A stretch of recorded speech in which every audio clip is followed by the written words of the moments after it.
Sir.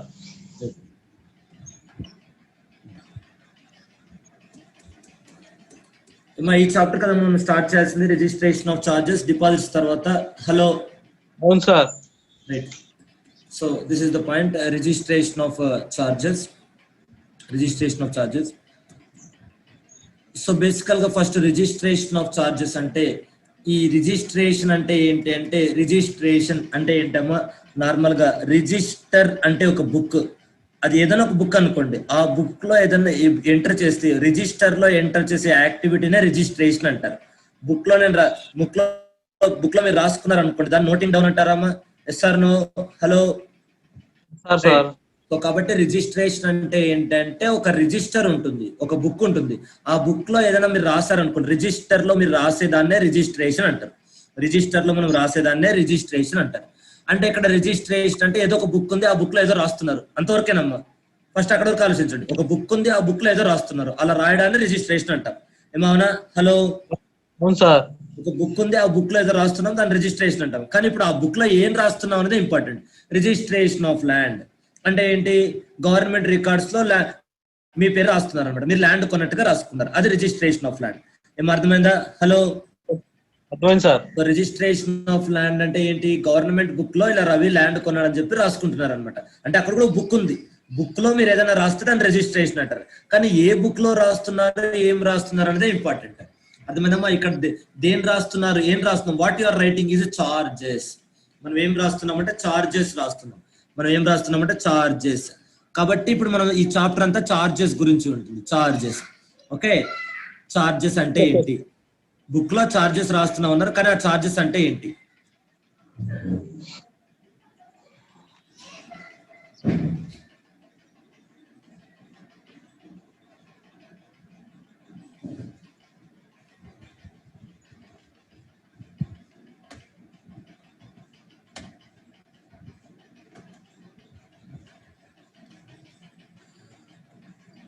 Right. అర్థమైందమ్మా? Charges అంటే ఏంటని చూసుకోవాలి ఫస్ట్. సో చార్జెస్ అంటే మీనింగ్ ఇచ్చాం చూడండి. First, charge means an interest or lien created on the property or assets of a company or any of its undertakings or both as a security and includes mortgage. As a security and includes mortgage. అది. So charge అంటే interest or lien created on the property or assets of a company as or any of its undertakings.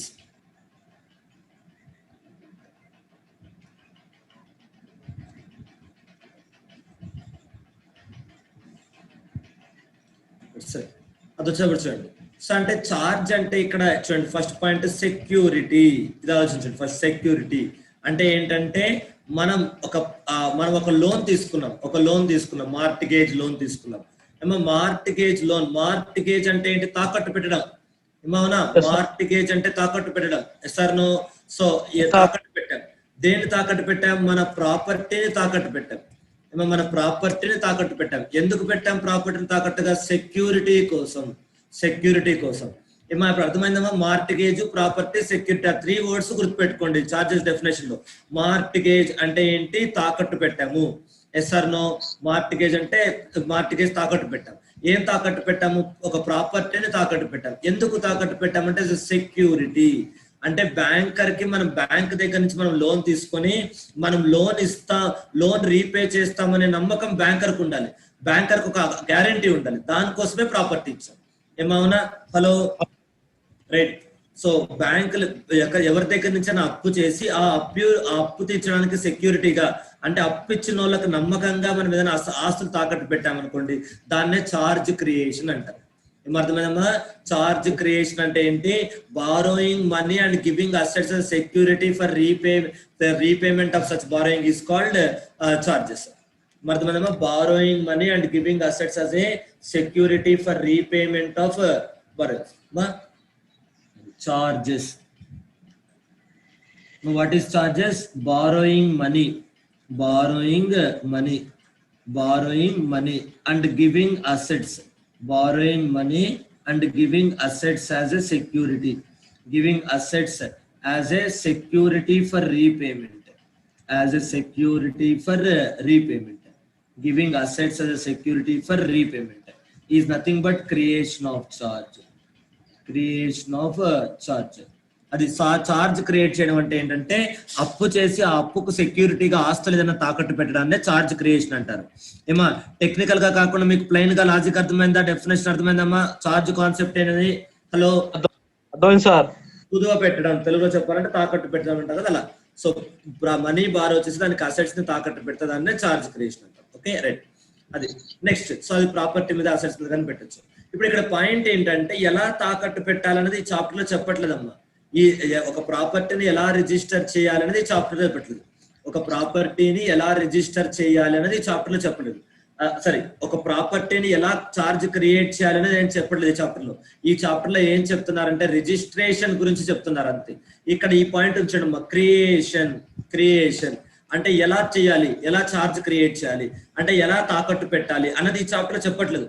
తాకట్టు పెట్టిన తర్వాత తాకట్టు పెట్టామని book లో రాసుకోవడమే ఈ chapter లో ఉంది అంతే. కానీ ఎలా తాకట్టు పెట్టాలో రాసుకోవాలి చెప్పట్లేదు. You understand?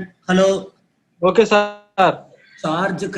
చార్జ్ క్రియేషన్ వేరు, రిజిస్ట్రేషన్ వేరమ్మా. క్రియేషన్ వేరు, రిజిస్ట్రేషన్ వేరు. మన చాప్టర్ వచ్చేసి క్రియేషన్ ఆఫ్ చార్జ్ కాదు, registration of charge. Would you understand? Our chapter is not creation of charges. Our chapter is registration of charges.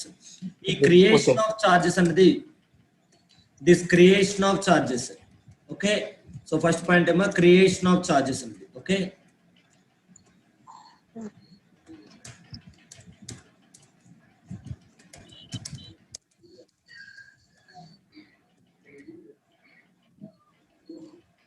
Creation of charges.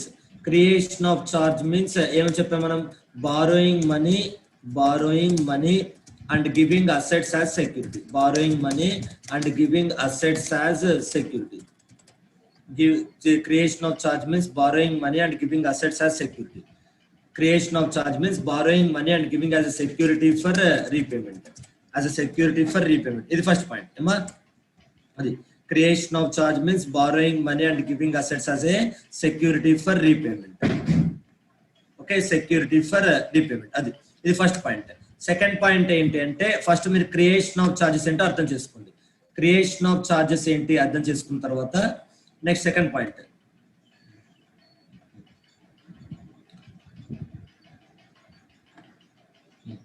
So creation of charges ఏంటి అర్థం చేసుకున్న తర్వాత second point. So creation of how to create the charge. How to create the charge. How to create the charge. How to create the charge. How to create the charge is covered in Indian Contract Act, Indian Contract Act and Transfer of Property Act.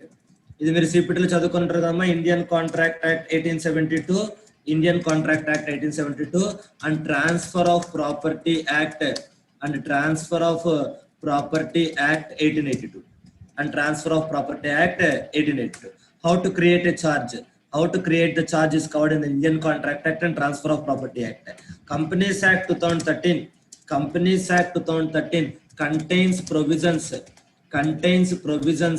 regarding registration of charge. Regarding registration of charge.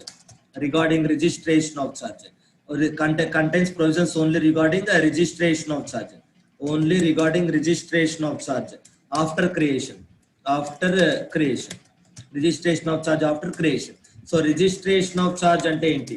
ఏమో ఇప్పుడు నేను రాస్తున్నంత మీకు exam లో ఇలా అడగరు. నేను just మీకు oral గా చెప్పేదేదో రాస్తున్నాను అనమాట, కాస్త గుర్తుంటుందని కాన్సెప్ట్ కోసం. మీరు చదవాల్సింది ఎగ్జామ్ లో ఇదే, ఏదైతే కింద క్వశ్చన్స్ ఉన్నాయో అవే రాయాలి, బట్ కాన్సెప్ట్ ఎక్స్ప్లెనేషన్ కోసం రాస్తున్నాను అంతే. ఓకే, అది ఇది ఎగ్జామ్ లో ఇలాగే రాయకూడదు, జస్ట్ మీకు బ్యాక్గ్రౌండ్ కోసం అంతే. Registration of charge means entering the charges details of entering the details of charges created by the company. Entering the details of registration అంటే ఎంటరింగ్ చేయడం కదమ్మా. ఇమ్మా రిజిస్ట్రేషన్ అంటే ఎంటర్ చేయడం. దేన్ని ఎంటర్ చేస్తున్నారు?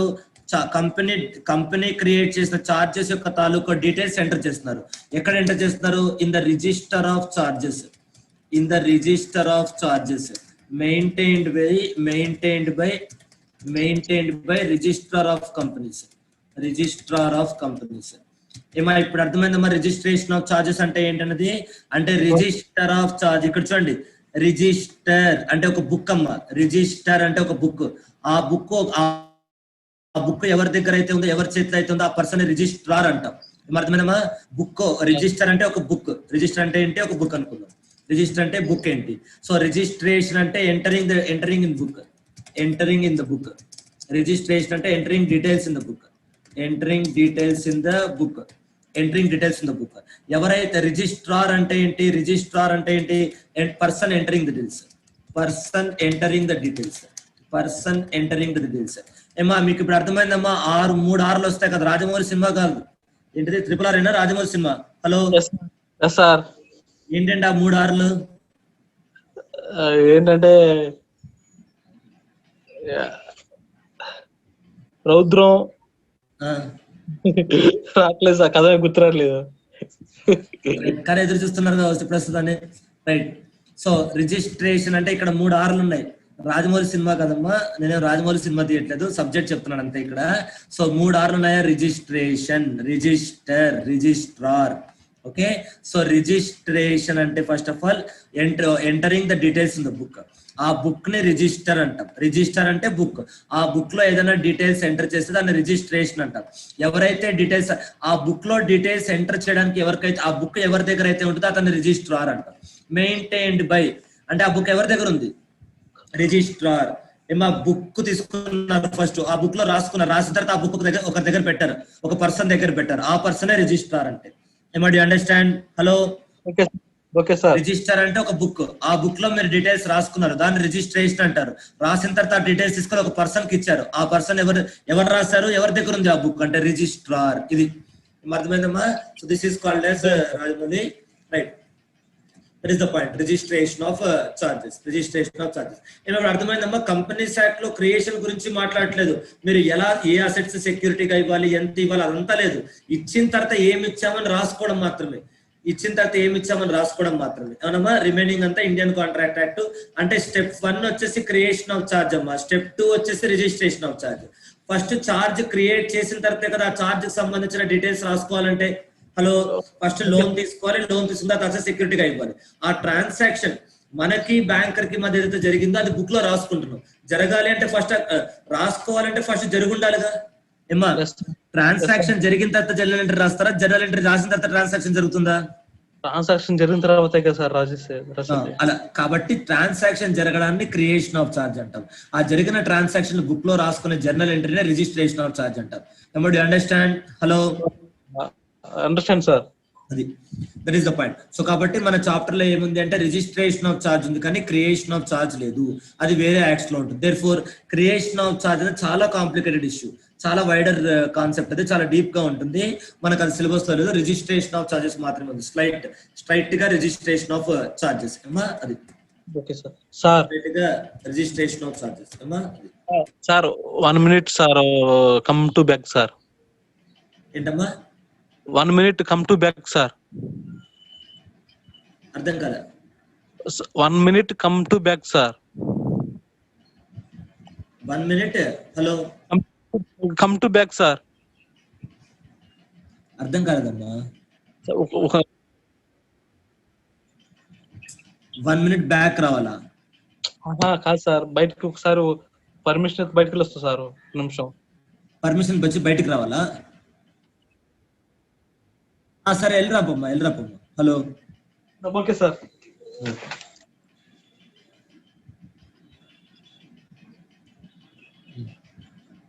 నెక్స్ట్ ఇంకా విజయ్ రాలేదు ఈరోజు. విజయ్, రోహిత్ నువ్వు ఒకటే ఉన్నావా? ఇంకా గిరిధర్, విజయ్ ఎవరు రాలేదేంటి ఈరోజు? 10 ఇంపార్టెంట్ చాప్టర్ కదమ్మా, ఎవరు రాలేదంటే ఇందులో? రోహిత్ రాలేదు, సారీ రోహిత్ అంటే అదే గిరిధర్ రాలేదు, విజయ్ రాలేదు. Why it is? ఓకే, వాళ్ళ ఇష్టం, మనం చేయలేం కానీ. Right, next. సో అది రిజిస్ట్రేషన్ ఆఫ్ చార్జెస్ అంటే ఇదమ్మా. రిజిస్ట్రేషన్ ఆఫ్ చార్జెస్ అంటే ఇది. ఓకే, బుక్ లో ఎంటర్ చేయడం రిజిస్ట్రేషన్ ఆఫ్ చార్జెస్ అంటే. ఓకే, అది. నెక్స్ట్ కంపెనీ డ్యూటీ ఏంటి? కంపెనీ డ్యూటీ ఏంటంటే every company creating a charge shall register the particulars of charge together with instrument of charge with the registrar. అంటే registrar కి intimate చేయాలి, ఇక్కడ registrar కి intimate చేయాలి. So register the shall intimate the charges with the registrar with in 30 days of creation of charge. అంటే company duty ఏంటమ్మా? Charge create చేసిన తర్వాత దాన్ని డీటెయిల్స్ ఆర్ఓసికి ఇన్ఫార్మ్ చేయడం మాత్రమే కంపెనీ డ్యూటీ. ఎప్పటిలోపు ఇన్ఫార్మ్ చేయాలి? 30 days లోపు ఇన్ఫార్మ్ చేయాలి. ఏం అర్థమవుతుందా? So after creating the charge with in 30 days of creation, company has to inform that charge details to the ROC. Would you understand? Hello? Right. After creation of charge, the company shall intimate the details of charge with the ROC. The company shall intimate the details of charge with the registrar within 30 days. Shall intimate the details of charge to the registrar. Shall intimate the details of charge to registrar. To register. Okay, to register. Tarvata enti such intimation shall be done.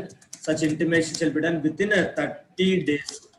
Within 30 days of creation. Within 30 days of creation. Charge create అయిన తర్వాత within 30 days లో ఆ intimation జరగాలి. Okay, అది next చెప్పమ్మా.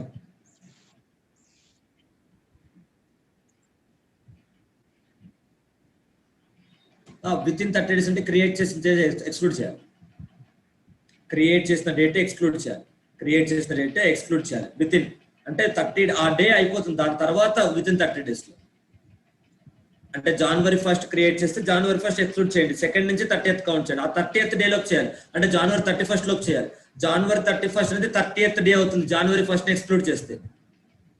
ఆ January 31st లోపు create చేయాలి. ఓకే, అది next. Charges created on property or assets of the company or any of its undertaking tangible or intangible property within India or outside India. అది ఏ property అయినా, tangible అయినా intangible అయినా, in India ఉన్నా outside India ఉన్నా, within or outside India. అంటే property ఎక్కడుందన్నది అనవసరం. కంపెనీ ఎక్కడుందనేది అవసరం. కంపెనీ ఇండియాలో ఉంటే ఖచ్చితంగా ఆ కంపెనీకి సంబంధించిన ఆస్తులు ఎక్కడున్నా సరే, ఎక్కడ ప్రపంచంలో ఆస్తులు ఎక్కడున్నా సరే, ఎక్కడ ఆస్తులు తాకట్టు పెట్టినా సరే ఇండియాలో ఇంటిమేట్ చేయాలి. సార్ నాకు పలానా స్విట్జర్లాండ్ లో ఆస్తులు ఉన్నాయి, అవి తీసుకెళ్లి తాకట్టు పెట్టాను. ఏం అర్థమైందా? హలో, అర్థమైంది సార్. సో కాబట్టి కంపెనీ బ్యాలెన్స్ షీట్ లో ఉన్న ప్రతి అసెట్, కంపెనీ బ్యాలెన్స్ షీట్ లో ఉన్న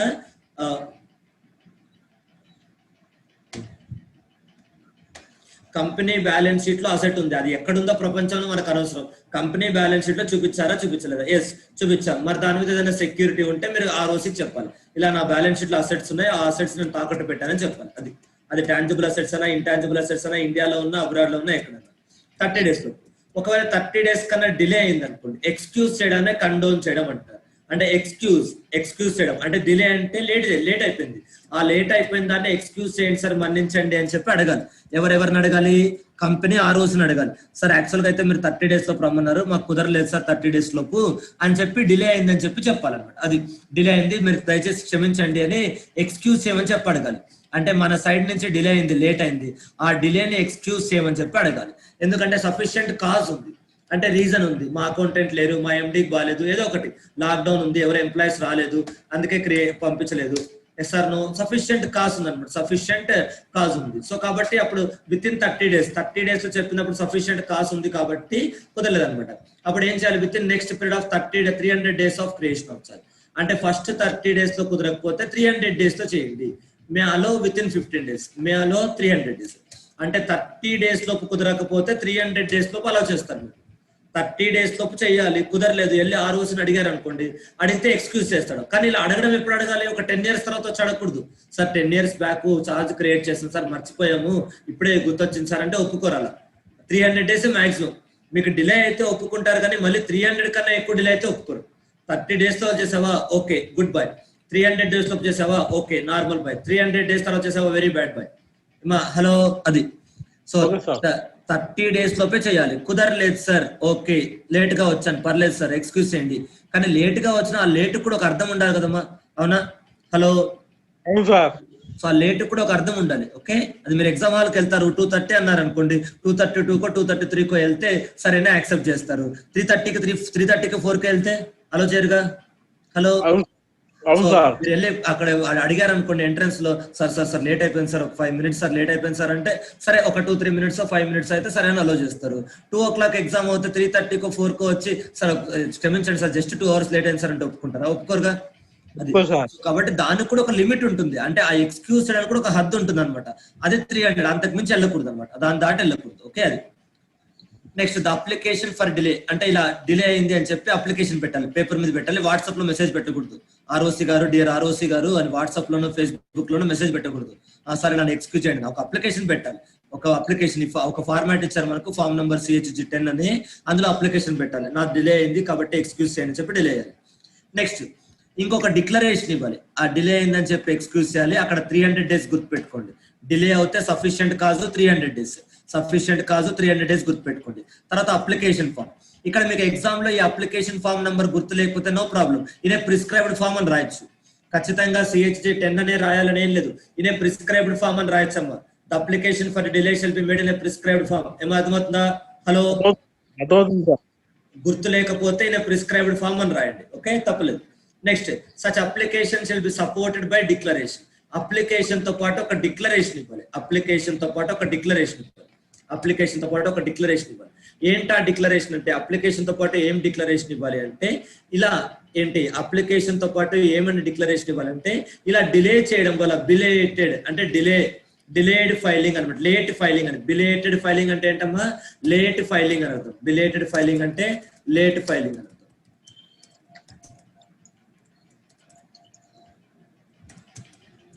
బిలేటెడ్ ఫైలింగ్ అంటే ఏంటి, late filing. Late filing, belated filing అంటే ఏంటమ్మా, లేట్ ఫైలింగ్. బిలేటెడ్ ఫైలింగ్ అంటే ఏంటి, లేట్ ఫైలింగ్. ఓకే, అది బిలేటెడ్ ఫైలింగ్ అంటే late filing. Late filing shall not adversely effect, not adversely అంటే ఏంటమ్మా, ఎగనెస్ట్ గా, దారుణంగా, నెగిటివ్ గా. Not adversely effect the creditors అంటే క్రెడిటార్స్ కి దానివల్ల నష్టమేం లేదు, అంటే బ్యాంకర్ కి నష్టమేం లేదు. మేము 30 days లోపు క్రియేట్ చేయాలి, మర్చిపోయాము 35 days లోపు వచ్చాము, దానివల్ల బ్యాంకర్ కి ఏం నష్టం జరగలేదు. బ్యాంకర్ లోన్ బ్యాంకర్ కి ఇస్తాం, బ్యాంకర్ పేరు మీద సెక్యూరిటీ క్రియేట్ చేస్తాం. ఏం అర్థమైందా? హలో, మీరు లోన్ తీసుకున్నారు, ఫర్ ఎగ్జాంపుల్ ఎలక్షన్స్ ముందు లోన్ తీసుకున్నారు అనుకోండి, జస్ట్ ఎలక్షన్ రిజల్ట్స్ ఒక వారం ముందు లోన్ తీసుకున్నారు అనుకోండి. లోన్ తీసుకొని ప్రాపర్టీ క్రియేట్ చేయాలి. ఈ లోపు గవర్నమెంట్ మారిపోయింది, రాజధాని మారిపోయింది, అయిపోయింది, ల్యాండ్ వాల్యూ పడిపోయాయా? హలో, పడిపోయింది సార్. మరి బ్యాంకర్ కదా లాసే కదా. మీరు అప్పుడు చూపించి ఎకరం ₹1 కోటి చూపించి 10 ఎకరాలు చూపించి 10 కోట్లు లోన్ తీసుకున్నారు అనుకోండి, ఇప్పుడు 10 లక్షలు అంటే వాడు బ్యాంకర్ క్లాసే కదమ్మా. ఎస్ఆర్ నో లేట్ అయితే. అవును సార్. సో కాబట్టి అలా లేట్ అవ్వడం వల్ల క్రెడిటార్స్ కి ఏమి ఎఫెక్ట్ అవ్వలేదు, ఒక డిక్లరేషన్ ఇవ్వాలన్నమాట. అది సో ఇలా లేట్ గా 30 days లోపు చేయాలి, చేయలేదు 35 days అయింది, కానీ దీనివల్ల క్రెడిటార్స్ కి ఏమి నష్టం లేదు అని చెప్పేసి క్రియేట్ చేయాలి. ఓకే, అది నెక్స్ట్ ఫీజ్ పే చేయాలి, మామూలు కరెక్టే. ఫీజ్ పే చేయకుండా మీకేం అనొచ్చు, you have to pay the fees. Next ఒకవేళ నాట్ విత్ ఇన్ 300 days లో కూడా అవ్వలేదు అనుకోండి, not within 30 days, 300 days లోపు ROC ఇస్తాడు. ఒకవేళ 300 days లోపు కుదరలేదు అనుకోండి, not within 300 days, 30 days లోపు చేయాలి. చేశారా, వెల్ అండ్ గుడ్. లేదు 30 days లోపు చేయలేదు, 300 days లోపు చేయాలి. 300 days లోపు చేశారా, వెల్ అండ్ గుడ్. ఒకవేళ 300 days లోపు చేయకపోతే ఎక్స్టెన్షన్ అడగాలి. సెంట్రల్ గవర్నమెంట్ అడగాలి. ఎక్స్టెన్షన్ సెంట్రల్ గవర్నమెంట్ అడగాలి. మీకు ఈ బుక్ స్టార్టింగ్ లో అమెండ్మెంట్స్ ఏమి ఇవ్వలేదమ్మా? ఇవ్వలేదు సార్. ఎండింగ్ లో కూడా ఇవ్వలేదా? హలో, ఇవ్వలేదు సార్.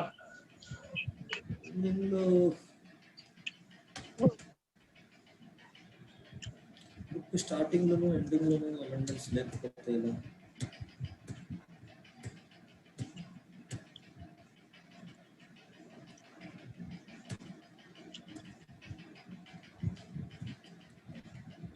ఇదే కదా మనం చూసి 77 కదా ఇప్పుడు చూస్తుంది.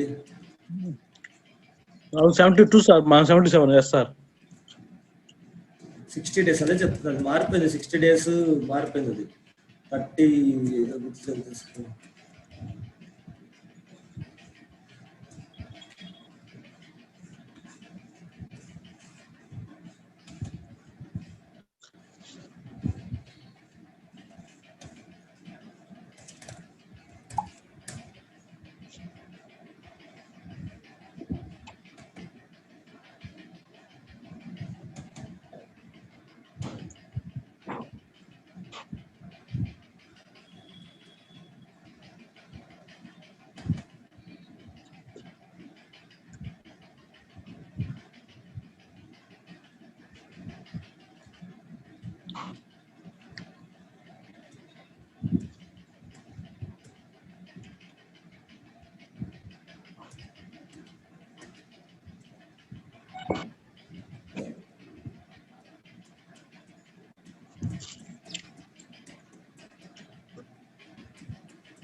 ఇంకా ఇప్పుడు 3 అవుతుంది.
మా స్క్రీన్ కనిపిస్తున్నా ఇప్పుడు? హలో, కనిపిస్తుంది సార్.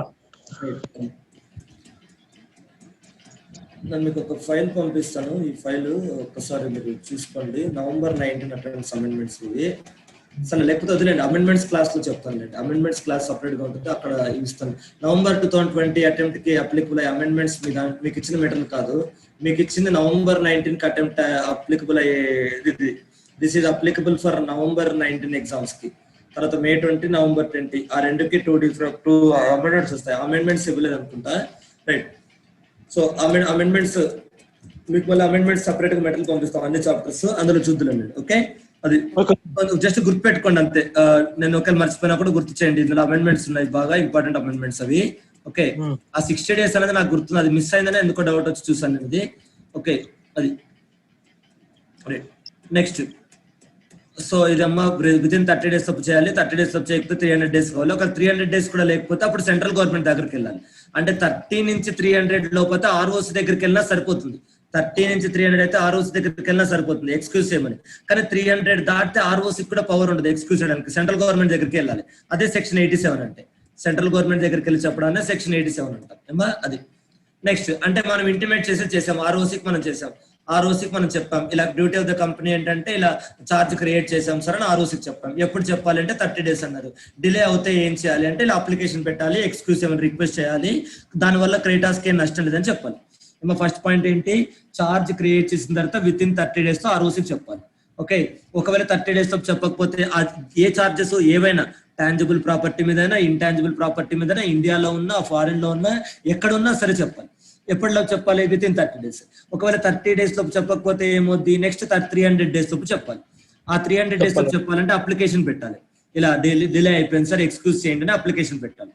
దానివల్ల ఎవరికి ఎఫెక్ట్ ఏం లేదని ఒక డిక్లరేషన్ రాసిస్తాం. ఓకే, అది నెక్స్ట్. సో మనం అప్లికేషన్ ఫైల్ చేసి రిజిస్ట్రేషన్ చేయగానే ఆ రోజు ఒక సర్టిఫికేట్ ఇస్తాడు మనకు. అంటే ఇక్కడ సర్టిఫికేషన్ ఏంటంటే బుక్ లో ఎంటర్ చేశారు కదా, రిజిస్ట్రేషన్ అంటే బుక్ లో ఎంటర్ చేయడం కదమ్మా. హలో, రిజిస్ట్రేషన్ అంటే ఎంట్రీ చేశారని మనకు ఒకసారి చెప్తారనమాట, దాన్నే సర్టిఫికేషన్ అంటాం.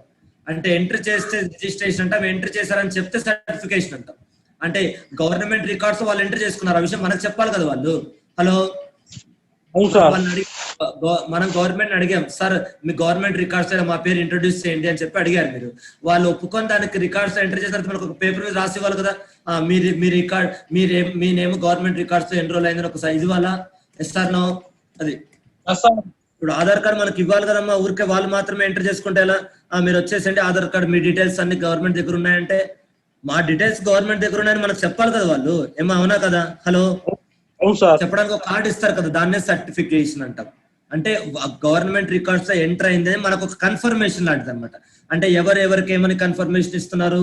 రిజిస్ట్రార్ కంపెనీ కన్ఫర్మేషన్ ఇస్తారు. ఓకే, మీరు ఏదైతే మాకు ఇచ్చారో అది మా బుక్ లో రాసేసుకున్నాం బాబు, ప్రశాంతంగా నిద్రపో అని చెప్పాలి. ఏమో అర్థమైందా? హలో సార్, అలా చెప్పడాన్నే సర్టిఫికేషన్ అంటాం. అలా చెప్పడాన్నే సర్టిఫికేషన్ అంటాం. అది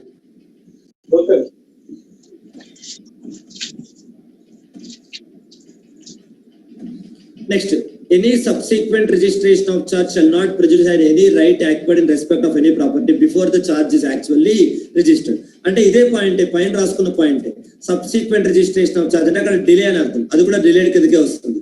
అంటే డిలే అయిపోయింది. సబ్సిక్వెంట్ అంటే తర్వాత ఎప్పుడో చేశారని అర్థం. అంటే చార్జ్ క్రియేట్ చేసిన తర్వాత మళ్ళీ తర్వాత ఎప్పుడో రిజిస్టర్ చేశారని అర్థం. Any subsequent registration shall not prejudice any right acquired. దానివల్ల ఎవరికి ఎలాంటి నష్టము జరగదు అని చెప్తున్నాడు. అంటే డిలే అవడం వల్ల దానివల్ల ఎవరికి ఎలాంటి నష్టము జరగదు అని చెప్తున్నారు. అది any subsequent registration of charge shall not prejudice any right acquired in respect of any property before the charge is actually registered. అంటే రిజిస్ట్రేషన్ చేయక ముందు మనకి ఏదైతే హక్కులు వచ్చాయో ఆ హక్కులన్నీ అలాగే ఉంటాయి. రిజిస్ట్రేషన్ లేట్ అయినా సరే ఆ హక్కుల్లో మనకేం డైల్యూషన్ ఉండదు. You understand? మనం బ్యాంకర్ నుంచి లోన్ తెచ్చుకున్నాం. ఆ లోన్ కి అసెట్ ని సెక్యూరిటీగా ఇచ్చాం. కానీ అలా సెక్యూరిటీగా ఇచ్చామన్న విషయం ఆర్ఓసికి చెప్పలేదు, లేట్ గా చెప్పాం అనమాట. దానివల్ల బ్యాంకర్ కి మన ప్రాపర్టీ మీద ఉన్న హక్కులు ఏదైనా దెబ్బతింటాయంటే దెబ్బతింటాం. ఆల్ రైట్స్ అలాగే ఉంటాయి. ఏం అర్థమైందా? హలో సార్, ప్రెజుడైజ్ అంటే వాళ్ళకి ఎలాంటి నష్టము లేదని అర్థం. షెల్ నాట్ ప్రెజుడైజ్ అంటే సబ్సిక్వెంట్ అంటే తర్వాత ఎప్పుడైనా రిజిస్ట్రేషన్ చేసినా, ముందుగా కాకుండా తర్వాత రిజిస్ట్రేషన్ చేసినా, అంటే లేట్ చేసినా కూడా వాళ్ళకి ఎలాంటి ఎఫెక్ట్ లేదనమాట. ఓకే, అది ఇది ఇంపార్టెంట్ పాయింట్ అన్నా. ఇక్కడ మీకు ప్రాక్టికల్ క్వశ్చన్ ఇచ్చినట్టు లేదు, బట్ ఐ షో యూ. ఏదైతే పాయింట్స్ చదివాను మీకు ఆ పాయింట్ మీద ప్రాక్టికల్ క్వశ్చన్ వస్తుంది. నేను మీకు ఎక్స్ప్లెయిన్ చేస్తాను, చూడండి. I show you. That is important. Paper difficult గా వచ్చినప్పుడు వస్తుందా ఆ పేపర్ ప్రాక్టికల్ క్వశ్చన్. నేను చెప్తున్నా దాని మీద ప్రాక్టికల్ క్వశ్చన్ వస్తుంది. పేపర్ డిఫికల్ట్ గా వచ్చినప్పుడు ఐ షో యూ. అక్కడ లేదు, మెటీరియల్ లో లేదు.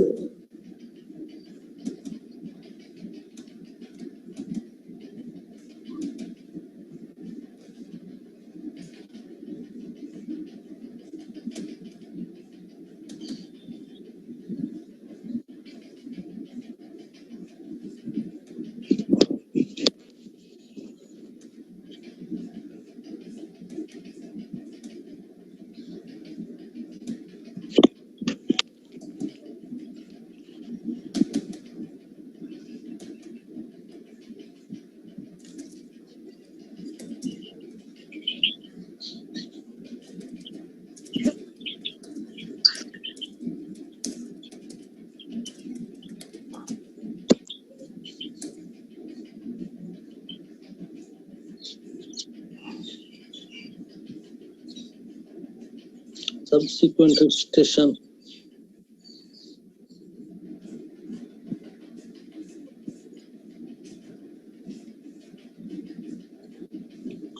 అమ్మా ఇక్కడ అర్థమైందమ్మా ఈ పాయింట్ అన్నది?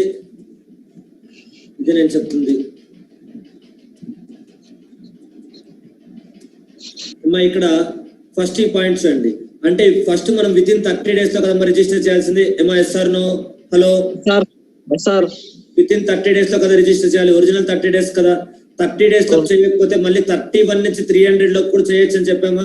హలో చెప్పారు సార్ కదా. ఆ 31 నుంచి 300 లోపు చేయడాన్ని సబ్సిక్వెంట్ రిజిస్ట్రేషన్ అంటారు. దాన్నే ఎక్స్టెండెడ్ పీరియడ్ అంటారు. నార్మల్ కదా, అవునా సార్? నార్మల్ పీరియడ్ 30 days కదా. ఆ 30 days కాకుండా ఎక్స్టెండెడ్ పీరియడ్ ఏదైతే ఆ 31 నుంచి 300 days ఏదైతే ఉందో అదే ఎక్స్టెండెడ్ పీరియడ్ అనమాట. అంటే మీరు 30 days లోపు చేస్తే బ్యాంకర్ కి ఎలాంటి రైట్స్ అయితే ఉంటాయో 300 days 31 నుంచి 300 days లో చేసినా కూడా బ్యాంకర్ కి అలాంటి రైట్స్ ఉంటాయి. దానివల్ల బ్యాంకర్ కి నష్టం లేదు అన్నారు. లెండర్ అంటే ఎవరమ్మా? బ్యాంకరే కదా. లెండర్ అన్న చార్జ్ హోల్డర్ అన్న ఒకటే. చార్జ్ హోల్డర్ అంటే ఎవరి పేరు మీద చార్జ్, ఎవరికి సెక్యూరిటీ ఇచ్చాం, ఎవరి దగ్గర తాకట్టు పెట్టాం? బ్యాంకర్ దగ్గరే కదా. Hello yes or no? Right. ఎవరి పేరు మీద అయితే తాకట్టు పెట్టామో వాళ్ళనే చార్జ్ హోల్డర్ అంటారు. ఎవరైతే తాకట్టు పెట్టారో వాళ్ళ కాదు. ఎవరి దగ్గర అయితే తాకట్టు పెట్టామో వాళ్ళని చార్జ్ హోల్డర్ అంటారు. హోల్డర్ అంటే హోల్డ్ చేసుకున్న వాళ్ళని కదా అర్థం. Yes or no? హోల్డర్ అంటే ఎవరి దగ్గర ఉంది, ఎవరు హోల్డ్ చేస్తున్నారు, ఆ చార్జ్ హోల్డర్. అంటే ఎవరైతే మనం కుదువు పెట్టిన ప్రాపర్టీ ఎవరి దగ్గర అయితే ఉందో వాళ్ళనే లెండర్. అంతే కదా, బ్యాంకరే కదమ్మా. హలో అది. సో మీకు అర్థం అవడానికి వాళ్ళు లెండర్ అని ఇచ్చారు, కానీ టెక్నికల్ గా వాళ్ళని చార్జ్ హోల్డర్ అనాలి. మన కంపెనీ లాలో అయితే దాన్ని చార్జ్ హోల్డర్ అని అనాలి. కానీ మీకు అర్థం అవడానికి ఇన్స్టిట్యూట్ వాళ్ళు అక్కడ లెండర్ బ్యాంకరే చార్జ్ హోల్డర్ అని చెప్పడానికి చెప్తున్నారు అంతే. కానీ టెక్నికల్ గా మనం వాడాల్సిన పదం ఏంటంటే చార్జ్ హోల్డర్ అని. Sir no hello so charge holder అంటే ఎవరి పేరు మీద మనం సెక్యూరిటీ ఇచ్చామో వాళ్ళు.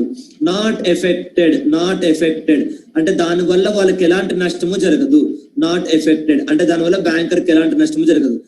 సింపుల్ గా ఏం చెప్పాలి, చార్జ్ క్రియేట్ చేసిన తర్వాత 1 నుంచి 30 days లోపు రిజిస్టర్ చేసిన బ్యాంకర్ ఈస్ ప్రొటెక్టెడ్. లేదు సార్ మర్చిపోయాము 31 నుంచి 300 days ఆ మధ్యలో ఎక్స్టెండెడ్ పీరియడ్ లో ఎక్స్క్యూజ్ చేసామన్నా కూడా సేమ్ ఎఫెక్ట్. దానివల్ల తేడా ఏముండదు. ఎగ్జామ్ హాల్ కి టైంకి వెళ్ళినా ఓకే, లేదా 5 minutes డిలే అయింది, ప్రిన్సిపల్ ఎక్స్క్యూజ్ చేశాడు, ఎక్స్క్యూజెస్ అలౌ చేస్తారు, అప్పుడు మీకు మార్కులు తక్కువ వేస్తారా? 40 వచ్చాయి కదా, వీడు 5 నిమిషాలు లేట్ వచ్చాడు, అక్కడ ఎక్స్క్యూజ్ చేశాం కదా అని కట్ చేస్తారా 2 marks? హలో ఓకే సార్, అర్థమైందా మనం చెప్పిన ఎగ్జాంపుల్? హలో ఎగ్జామ్ హాల్ కి స్టార్టింగ్ లో వెళ్ళినాడు, స్టార్టింగ్ లో వెళ్తే వాడు ఎన్ని మార్క్స్ వస్తారో అన్ని మార్క్స్ వేస్తారు. అలా ఒక 5 minutes లేట్ వెళ్ళారు అనుకోండి, 5 minutes లేట్ కి వెళ్ళారు కదా అని చెప్పి మీరు రాసిన దానికన్నా తక్కువ మార్కులు వేస్తారా? ఏరుగా సార్. మరి అంతే కదా ఇక్కడ, అంటే మీకేం నష్టం జరగకూడదు కదా లేట్ గా వెళ్ళినా కూడా. అవును సార్, అంటే పర్మిషన్ ఇచ్చినప్పుడే చూసుకోవాలి వాళ్ళు. ఒక్కసారి లేట్ గా వెళ్ళినా సరే పర్లేదని చెప్పి పర్మిషన్ ఇచ్చారు అనుకోండి, ఆ తర్వాత వాళ్ళు ఒప్పుకోవాల్సింది అంతే, మార్కులు ఏం కట్ చేయకూడదు. బస్ ఎక్కడ ఒక 10 నిమిషాలు లేట్ అయింది, వాడు ఊర్లో దించిన ఊరు బయట దించుతానంటాడా? అన్నాడుగా సార్. మరి అంటే మన రైట్ ఏం ఎఫెక్ట్ అవ్వదు కదా, మనకేం నష్టం జరగదు కదా, అది వాళ్ళు చెప్పడం. అంటే బ్యాంకర్ కి ఏం నష్టం లేదు అని, అంటే ఆ చార్జ్ హోల్డర్ కి నష్టం లేదు. మీరు ఫస్ట్ 30 days లో క్రియేట్ చేసినా 300 days లో క్రియేట్ చేసినా బ్యాంకర్ కి ఏం నష్టం లేదు. అది పాయింట్. మీకు 145 ఎగ్జామ్ స్టార్ట్ అవుతుంది, 130 కదమ్మా ఎగ్జామ్ హాల్ అలా చేసేది? అవును సార్, 130 అలా చేస్తారు, 145 క్వశ్చన్ పేపర్ ఇస్తారు కదా. అవును. సో 145 వెళ్ళి కూర్చొని రాస్తే వాళ్ళకి మార్క్స్ ఇస్తారు, 225 వెళ్ళినా కూడా మార్క్స్ ఇస్తారు. అంటే 2 లోపు రావాలి, ఒకవేళ రాకపోతే ఒక 5 minutes ఎక్స్టెన్షన్ ఇస్తారనమాట. ఆ 5-10 minutes ఎక్స్టెన్షన్ లో వచ్చిన వాళ్ళకు కూడా మార్క్స్ ఇవ్వాలి. అంతేగాని ఆ ఎక్స్టెన్షన్ లో వచ్చిన వాళ్ళకు ఏం డ్యామేజ్ జరగకూడదు. అవునా? హలో అది. సో కాబట్టి ఇక్కడ పాయింట్ ఏంటి అంటే, అది లేట్ గా క్రియేట్ చేసినా సరే వాళ్ళకి ఎలాంటి ఎఫెక్ట్ ఉండదు. లేట్ గా క్రియేట్ చేసినా బ్యాంకర్ కి ఏం ఎఫెక్ట్ ఉండదు. ఒరిజినల్ 30 days అయినా ఒకటే, తర్వాత 31 నుంచి 300 days అయినా సరే ఎలాంటి ఎఫెక్ట్ ఉండదు. అర్థమైందమ్మా? Read this paragraph, there may possible practical question based on this. Okay, అది పేపర్ డిఫికల్ట్ గా వచ్చినప్పుడు దాని మీద ప్రాక్టికల్ క్వశ్చన్ వస్తుంది. ఇప్పుడు దాకా ఇక్కడ నేను బాక్స్ లో ఇచ్చినవి ఆల్రెడీ బాక్స్ లో ఇచ్చినవి అడిగినవి. ఓకే, అవి ఎక్స్పెక్ట్, ఇది పేపర్ నార్మల్ గా తెలిస్తే ఎక్స్పెక్టెడ్ క్వశ్చన్స్ ఇవన్నీ ఇలా అడుగుతారని ఎక్స్పెక్ట్ చేయొచ్చు. ఇవన్నీ repeated previous exam questions, RTP questions కాబట్టి, రైట్. సో స్టడీ మెటీరియల్ లో ఉన్న క్వశ్చన్స్ కాబట్టి ఓకే ఇది అడగచ్చు. కానీ ఇప్పుడు నేను చెప్పింది ఏంటంటే, ఎవరు ఎక్స్పెక్ట్ చేయకుండా క్వశ్చన్ పేపర్ వస్తే కొంచెం డిఫికల్ట్ గా ఉండాలి, పిల్లలు ప్రిడిక్ట్ చేసినట్టుగా రాకూడదు, ఫాస్ట్ క్వశ్చన్స్ రిపీట్ చేయకూడదు అని ఏదైనా ఇన్స్టిట్యూట్ అనుకుంటే అప్పుడు నేను మీకు చదివిన క్వశ్చన్ వస్తుంది. జస్ట్ చెప్తున్నాను అంతే, పేపర్ డిఫికల్ట్ గా ఉన్నా తయారై ఉండండి. But understand? హలో ఈ పాయింట్ అర్థమైంది కదా? ప్రాక్టికల్ క్వశ్చన్ లా ఇస్తారన్నది. హలో సార్, ఫస్ట్ ఏమో ఇస్తారు, చార్జ్ 1st January క్రియేట్ చేశారు కానీ 20th January రిజిస్టర్ చేశారు. ఓకే బానే ఉంది. చార్జ్ 1st January క్రియేట్ చేశారు, 20th January కుదరలేదు, 20th February రిజిస్టర్ చేశారు. ఇప్పుడు బ్యాంకర్ కి ఏమైనా నష్టమా దాని వల్ల? 1st January చార్జ్ క్రియేట్ చేశారు, 31st January లో రిజిస్టర్ చేయాలి కానీ చేయలేదు, 20th February రోజు రిజిస్టర్ చేశారు. అంటే డిలే చేశారు, 30 days లోపు చేయకుండా 30 days తర్వాత చేశారు, సబ్సీక్వెంట్ గా చేశారు. సబ్సీక్వెంట్ అంటే ఇక్కడ సబ్సీక్వెంట్ టు 30 days, 30 days తర్వాత అని అర్థం. అర్థమైందా? హలో సబ్సీక్వెంట్ 30 days తర్వాత, 30 days తర్వాత చేశారు. సరే ఇప్పుడు బ్యాంకర్ కి ఏమైనా నష్టం అంటే ఏం నష్టం లేదు. ఓకే, అదొక పాయింట్ చూసుకోండి, గుర్తుపెట్టుకోండి. ప్రాక్టికల్ క్వశ్చన్ రావచ్చు దాని మీద. Next, where any charge is registered under section 77, any person acquiring the property or assets on which charge is registered shall be deemed to have notice of such charge from the date of registration. అంటే ఇక్కడ main పర్పసే ఇది, ఈ chapter యొక్క main పర్పసే ఆ point అమ్మా. అసలు ఈ chapter ని ఎందుకు ఇంట్రడ్యూస్ చేశారనే పాయింటే ఇది. ఏంటి అంటే, ఎవరైనా కంపెనీ అప్పులు చేస్తుంటే ఆ అప్పుల గురించి అందరికీ తెలియడానికి, ఒక కంపెనీ ఒక ప్రాపర్టీని తాకట్టు పెట్టి ఎవరి దగ్గరైనా మనీ తీసుకుంటే ఆ విషయం అందరికీ తెలియడానికి ఈ చాప్టర్. ఎందుకంటే మీరు ఆర్ఓసికి వెళ్ళి చెప్తారు కదా, ఇలా లోన్ తీసుకున్నాం సార్, అసెట్స్ ని సెక్యూరిటీగా ఇచ్చామని. ఆర్ఓసి వెబ్సైట్ లో పెడతారు, వెబ్సైట్ లో పెడితే అందరికీ తెలుస్తుంది. అంటే ఇండియాలో ఏ కంపెనీ ఏ బ్యాంకర్ దగ్గర ఎప్పుడు ఎంత లోన్ తీసుకుందో అందరికీ తెలుస్తుందమ్మా. You understand? హలో ఇండియాలో ఏ కంపెనీ ఎప్పుడు ఏ బ్యాంకర్ తో ఎంత లోన్ తీసుకున్నారు, ఏ అసెట్లు తాకట్టు పెట్టారు, అంతా పబ్లిక్ ఇన్ఫర్మేషన్. అంటే మనకు తెలియదు అంతే. మనకు కమాండ్ లేదు కదా, ఇన్స్టాగ్రామ్ ఫేస్బుక్ మీద అంత కమాండ్ ఉండదు కదా, కాబట్టి తెలియదు వెబ్సైట్ లో ఎలా ఉంటుందని. అవునమ్మా? హలో, ఫేస్బుక్, ఇన్స్టాగ్రామ్, వాట్సాప్ లో ఉన్న సెట్టింగ్స్ ఉన్నంతగా గవర్నమెంట్ సెట్టింగ్స్ తెలియదుగా మనకు. అది సో ఫ్యాక్ట్ ఏంటంటే, అది ఏ కంపెనీ అయినా ఏ బ్యాంకర్ నుంచి అయినా ఎప్పుడైనా లోన్ తీసుకుని ఉంటే, ఏ ప్రాపర్టీ ఇచ్చైనా సరే, ఆ మొత్తం డీటెయిల్స్ గవర్నమెంట్ మనకి ఇచ్చేస్తారు. That is available. ఎవరైనా చూడొచ్చు, పబ్లిక్ ఎవరైనా చూడొచ్చు, అందులో అనుమానం ఏం లేదు, ఎవరైనా చూడొచ్చు. That is the point. ఎందుకు అలా చూడాలి, ఎందుకు అలా పెట్టారు సార్, అందరినీ చూసే ఆపర్చునిటీ ఎందుకు పెట్టారు సార్ అంటే, కంపెనీ బ్యాంకర్ ని మోసం చేయకుండా ఉండడానికి. మన దగ్గర ఒక ప్రాపర్టీ ఉంది, ఆ ప్రాపర్టీ డాక్యుమెంట్స్ బ్యాంక్ దగ్గర పెట్టి లోన్ తీసుకున్నాము.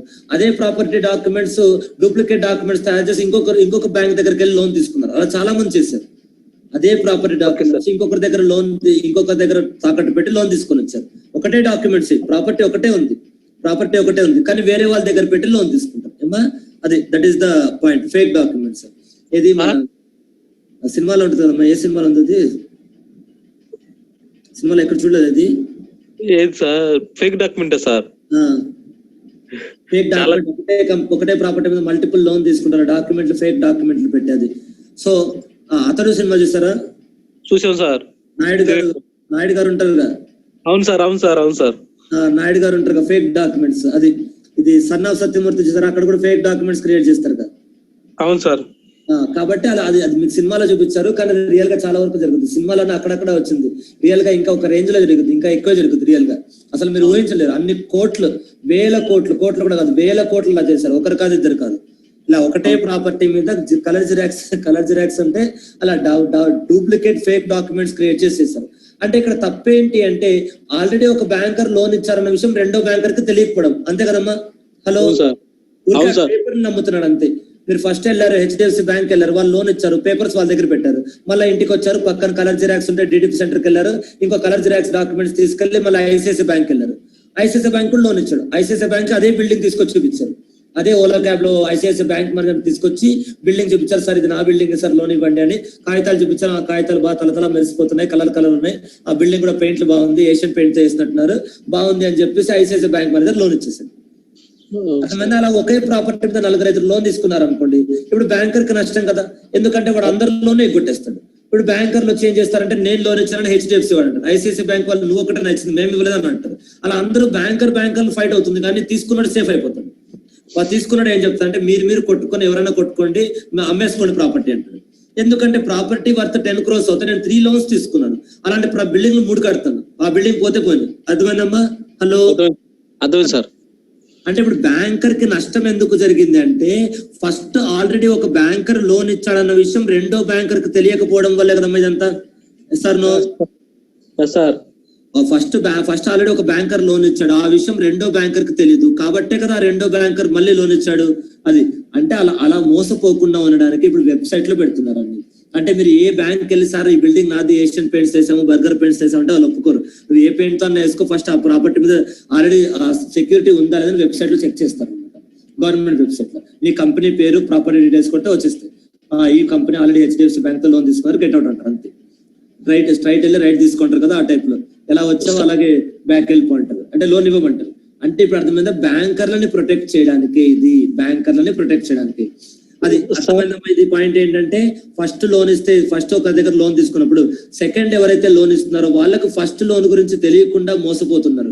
అలా మోసపోకుండా ఉండడానికి మనం ఏం చేస్తున్నామంటే, వాళ్ళకి మళ్ళీ మనం ఆ వెబ్సైట్ లో అన్ని పెడుతున్నాం, కాబట్టి అందరికీ తెలుస్తుంది. ఇప్పుడు మీరు ఏ బ్యాంకర్ని కూడా మోసం చేయలేదు, ఇలా ఆల్రెడీ ప్రాపర్టీ ఉంది నా దగ్గర అని చెప్పేసి ఫేక్ డాక్యుమెంట్స్ క్రియేట్ చేయలేరు అనమాట. అది ఎందుకంటే ఆల్రెడీ లోన్ ఉన్న విషయం మనకు తెలిసిపోతుంది అనమాట, వెబ్సైట్ తెలుస్తుంది. ఓకే, అది నెక్స్ట్.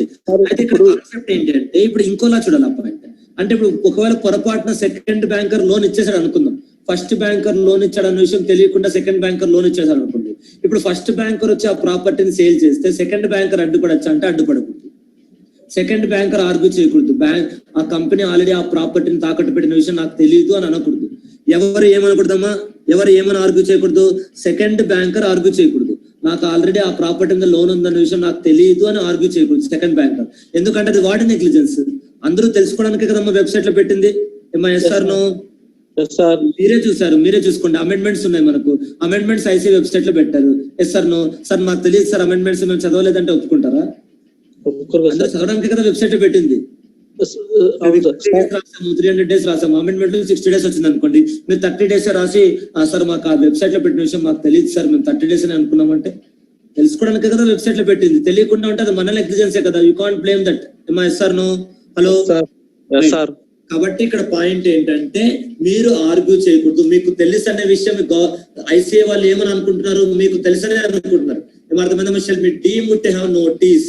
నోటీస్ అంటే అవేర్నెస్, తెలుసు, నాలెడ్జ్.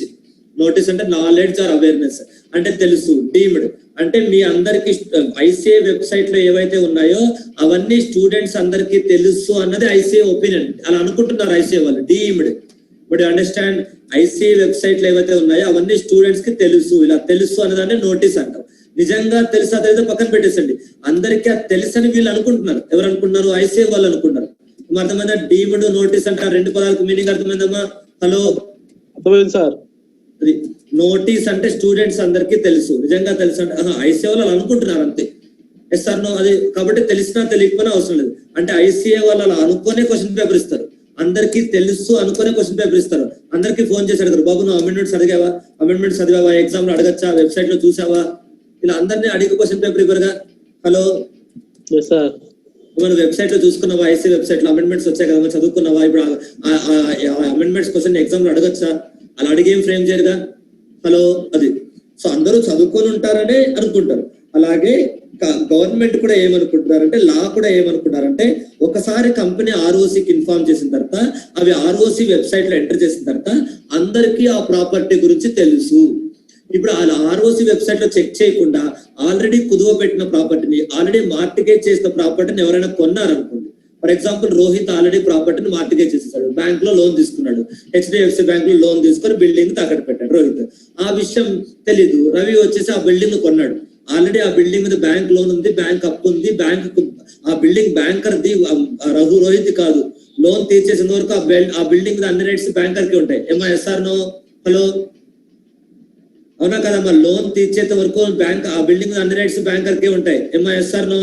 హలో కాబట్టి ఆ విషయం రవికి తెలియదు. రవికి తెలియక కొనేసాడు ప్రాపర్టీ, యాక్వైరింగ్ ద ప్రాపర్టీ. రవికి తెలుసు. ఇప్పుడు ఇప్పుడు ఇప్పుడు లా ఏమనుకుంటుందంటే, అదంతా కాదు, రవికి తెలిసే కొన్నాడు కాబట్టి రవి ఆర్గ్యూ చేయకూడదు, నాకు తెలియదు అని ఆర్గ్యూ చేయకూడదు. ఏమో అర్థమైందా? హలో రవికి తెలిసే కొన్నారు, రవికి తెలిసే కొన్నారు అనేది అసంప్షన్. అది that is the point. Okay, అది డీమ్డ్ టు హావ్ నోటీస్ అంటే అది. ఒక్కసారి ఈ కేస్ స్టడీ చదవండి, very important case study. Difficult గా వస్తే క్వశ్చన్ వస్తుంది. ఒకసారి చదవండి మా కేస్ స్టడీ, ఆ పాయింట్ గురించి, దీని గురించి.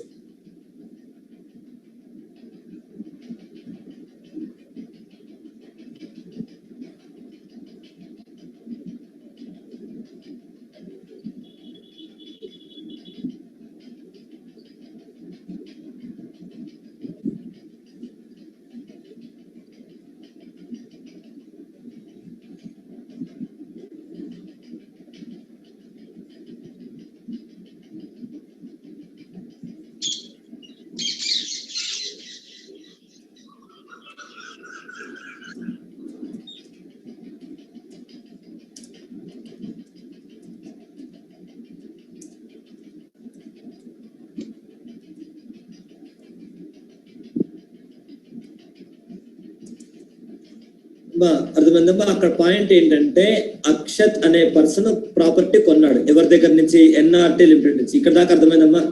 కంపెనీ పేరేంటి? NRT limited. ఆ కంపెనీకి ఒక ప్రాపర్టీ ఉంది, కమర్షియల్ ప్రాపర్టీ. అంటే ఒక బిల్డింగ్ ఉంది. ఎక్కడుంది? ఢిల్లీలో ఉంది.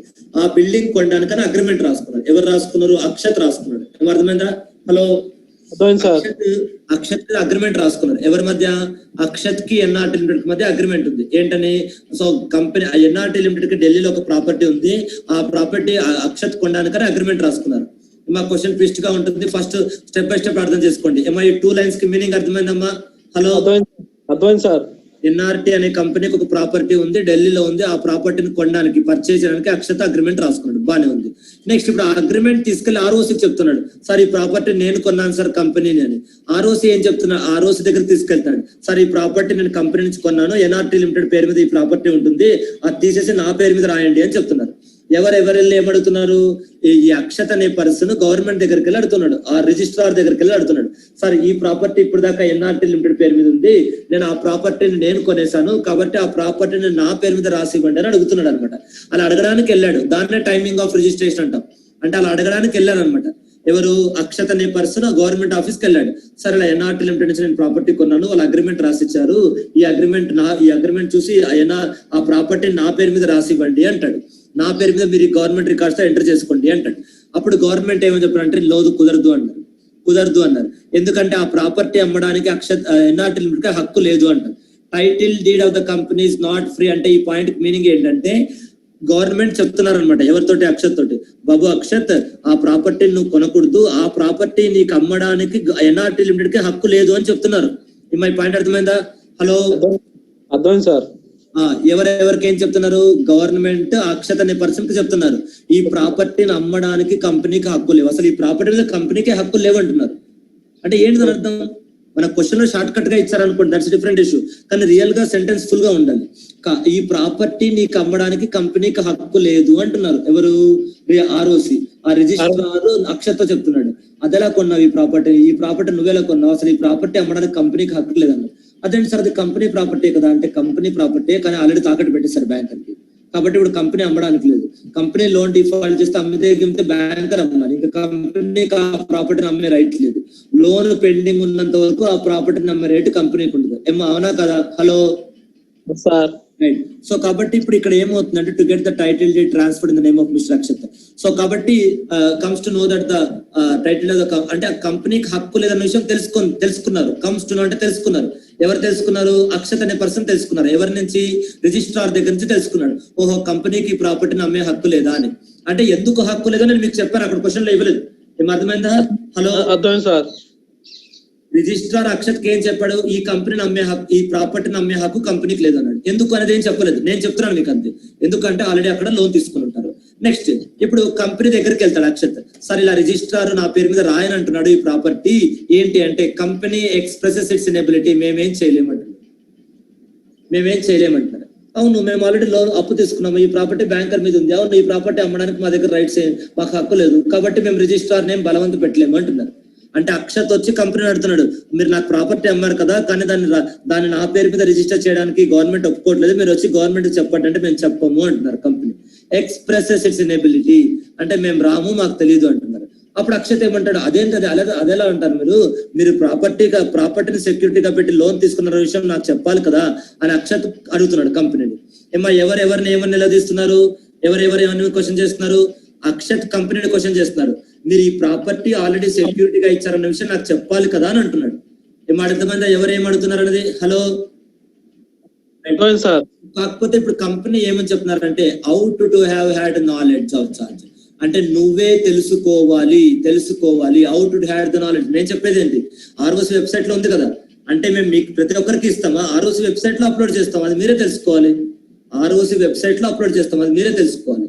ఆర్ఓసి వెబ్సైట్ లో మేము అప్లోడ్ చేస్తాము, అది మీరే తెలుసుకోవాలి. అది ఆర్ఓసి వెబ్సైట్ లో అప్లోడ్ చేస్తాం కాబట్టి out to have had the knowledge అంటే నువ్వే తెలుసుకోవాలి, అది నీ డ్యూటీనే అని వాదిస్తున్నారు. ఎవరు?